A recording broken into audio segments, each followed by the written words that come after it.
வணக்கம் மக்களே. பயங்கர மழை, ரோடு ஃபுல்லாக தண்ணி, வீட்டுக்குள்ளே தண்ணி வந்துருச்சு. வழக்கமாக இந்த நியூஸ் வந்து பார்த்தா சென்னையிலாம் கேள்விப்படுவோம். இந்த டைம் பெங்களூரில் ஒரே நைட்டில் 130 mm அளவுக்கு மழை கொட்டி தீர்த்துருக்கு. கடந்த 15 வருஷத்தில் இதை ரொம்ப அதிகம் அப்படின்னு சொல்கிறாங்க. இன்னொரு கொடுமையான விஷயம், இன்னும் சம்மரில் தான் இருக்கும். நம்ம இன்னும் கொஞ்ச நாள் போயிட்டா இதான் மழைக்காலம், வெயில் காலம்னு பிரித்து பார்க்க முடியாது போல இருக்குது. அந்த மாதிரி தான் போயிட்டுருக்கு. இந்த மாதிரி மழை நீர் தேங்குறதுக்கு என்ன ரீசன் பார்த்தீங்கன்னா, சென்னையில் பார்த்தீங்களா அதே ரீசன் தான் இங்கேயும் நம்ம சொல்லலாம். பெங்களூரில் வந்து சிட்டி ஆஃப் லேக்ஸ் அப்படின்னு சொல்லுவாங்க. அந்தளவுக்கு ஏரிகள் ஃபுல்லாக இருந்திருக்கு.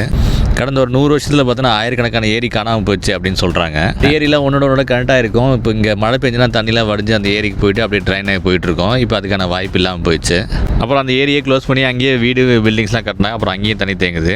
கடந்த 50 வருஷத்தில் பார்த்தீங்கன்னா ரொம்ப நகரமயமாக்கல், அதான் நிறைய பில்டிங்ஸ் கட்டியிருக்காங்க. இப்போ ரெட் கலர் தெரியுதான் பார்த்தீங்களா, 1970 இப்போ வரைக்குமே எந்த அளவுக்கு பில்டிங் எக்ஸ்பெண்ட் ஆகி வந்திருக்கு அப்படின்னு. இந்த அளவுக்கு பில்டிங் கட்டி இதுக்கான இன்ஃப்ராஸ்ட்ரக்சர்லாம் ரெடியாக இருக்கானா இல்லை, குடிநீர் வசதி இதுக்கான ட்ரைனேஜ் சிஸ்டம்லாம் ப்ராப்பராக இருக்கானா அதுவும் இல்லை. இருக்கிற சிஸ்டத்தை மெயின்டெனன்ஸ் பண்ணுறதும் கம்மியாக தான் இருக்குது. பயங்கர டிராஃபிக், ப்ராப்பர் ட்ரைனேஜ் சிஸ்டம் இல்லை, ஏர் பொல்யூஷன் ஆல்ரெடி அதிகமாகிட்டு இருக்கு. குடி தண்ணி பிரச்சனை கொஞ்ச நாளாக இருந்துச்சு. ஒரு விஷயத்தையும் பிளான் பண்ணாம பண்ணா இப்படித்தான்.